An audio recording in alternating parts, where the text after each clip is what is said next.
వేల మందిని ప్రొఫెషనల్స్ గా మార్చిన ఇనోమాటిక్స్ తో మీరు కూడా మీ డ్రీమ్ కెరియర్ ని ఇప్పుడే స్టార్ట్ చేయండి.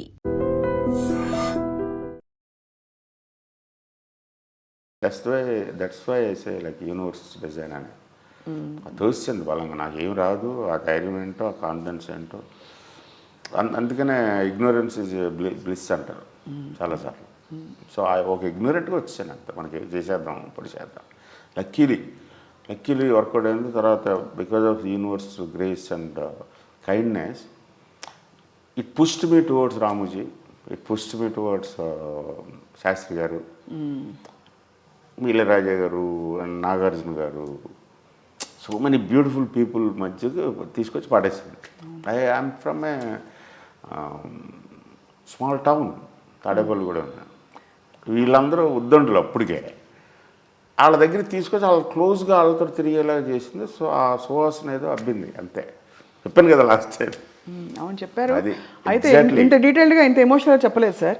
ఇవాళ I think we are connecting a lot. మనకి కొన్ని సీన్లు మన ఇద్దరిని అక్కడ పెట్టేసాయి ఆ ఎమోషనల్ ప్లేస్లో.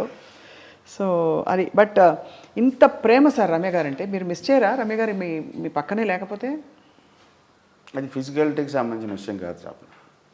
అవును, ఇది చాలాసార్లు చెప్పారు, మాకు అర్థం కాదు, అందుకే మళ్ళీ అడుగుతుంటాం. She will be there always with me and I think I hope I'm there always with her. I don't expect anything, she doesn't expect anything from me. We are unconditional. ఆ ప్రేమ అలాగే, ప్రేమ కూడా కాదు, ప్రేమ more than that. It's a connect. Connect. So మీరు human relationships గురించి ఏం అర్థం చేసుకున్నారు కృష్ణవంశీ గారు? యూఆర్ సచ్, మీరు ఇంత ఇంటెన్స్గా ఆలోచిస్తారు. ఎంత లోన్లీగా ఉంటే అంత మంచిది. అంతేనా? మెంటల్గా ఎప్పుడు డిటాచ్డ్గా ఉండాలా, లోన్లీగా ఉండాలి వితౌట్ ఎనీ ఎక్స్పెక్టెడ్. డిటాచ్డ్ అంటే ఏంటి అర్థం మీరు అన్నది?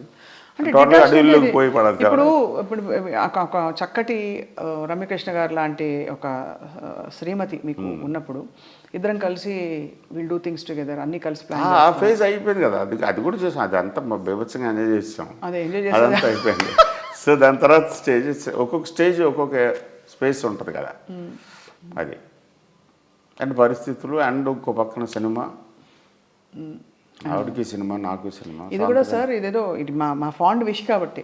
ఎందుకంటే లేదా we're very happy, that's what I'm saying. We're happy, we're not crying or we're not feeling bad. And you are together, happy, we're together always. And నాకు రాజు గారు ఆవిడ. అదే కదా సార్, అది. And what about me little one is on his వేనా? ఇప్పుడు లేదు, ఇప్పుడు teenage కదా, వారానికి ఒకటి మారుతూ ఉంటుంది. సో ఒక్కోసారి క్రికెట్ అంటాడు, ఒక్కోసారి ఫుట్బాల్ అంటాడు, ఒక్కోసారి బిట్ కాయిన్ అంటాడు, ఒక్కొక్కసారి ఇంకోటి ఏదో అంటూ ఉంటాడు.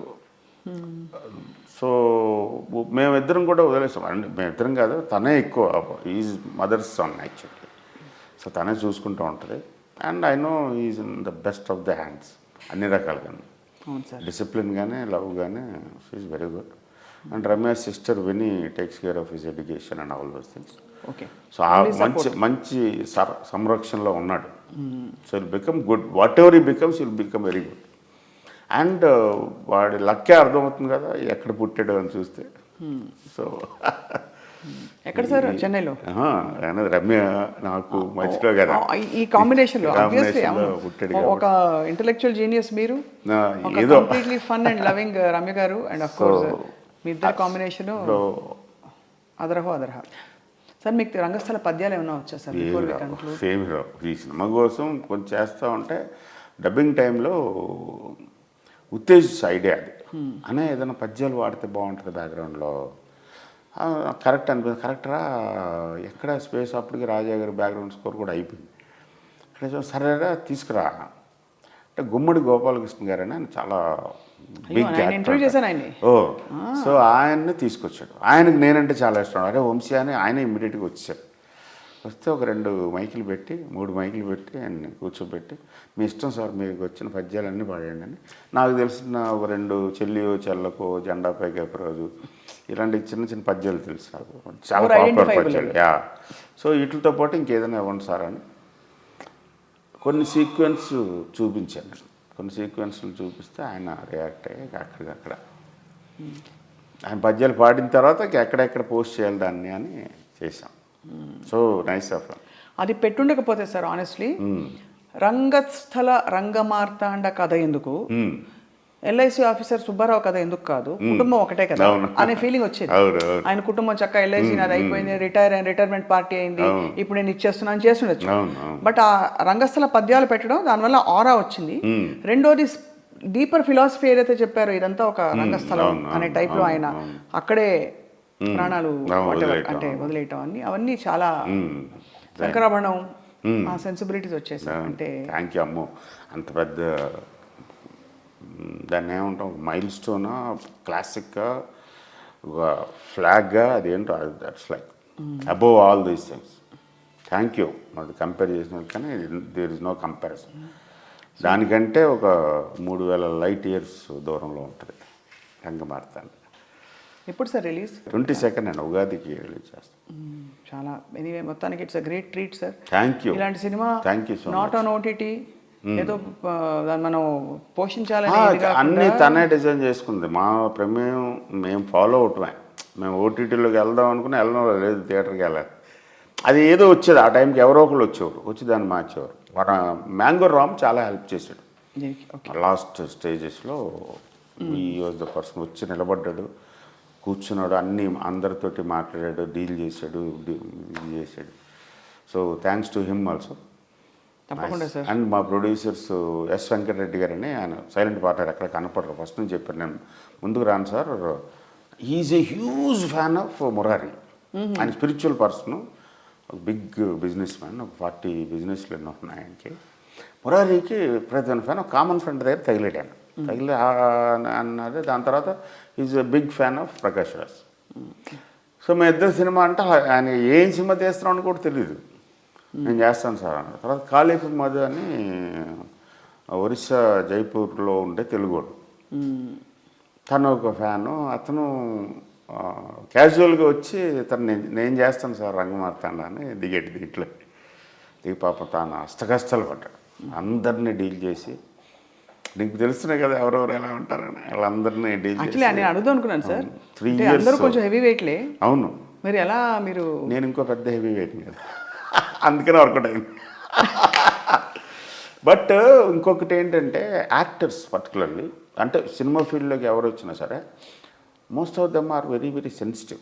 ఫస్ట్ ఆఫ్ ఆల్ కొంచెం మామూలు కామన్ సెన్సిటివిటీకి పైన అబోవ్ లెవెల్లో ఉన్నవాళ్ళే ఫైన్ ఆర్ట్స్ వైపు అట్రాక్ట్ అవుతారు.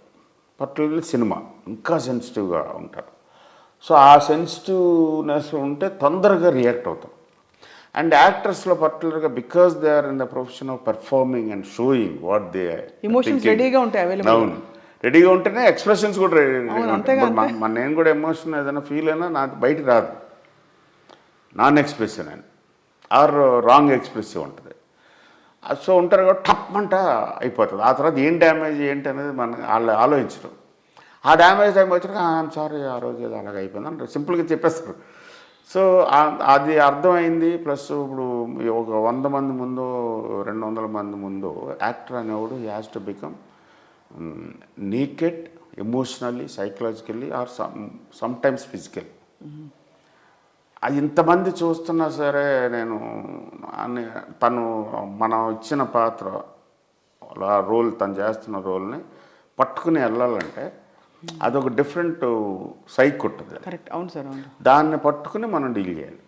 అందువల్ల ఇప్పుడు హెవీ వెయిట్లో నేనేంటి అంటానికి 1 సెకండ్ పడుతుంది.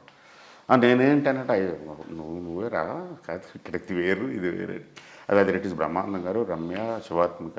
రమ్య గారు బంగారు తల్లి సార్. మీరు రమ్య గారిని ఏమన్నా? జనరల్ చెప్తున్నా, నాకు అర్థమైన యాక్టర్స్ సైక్.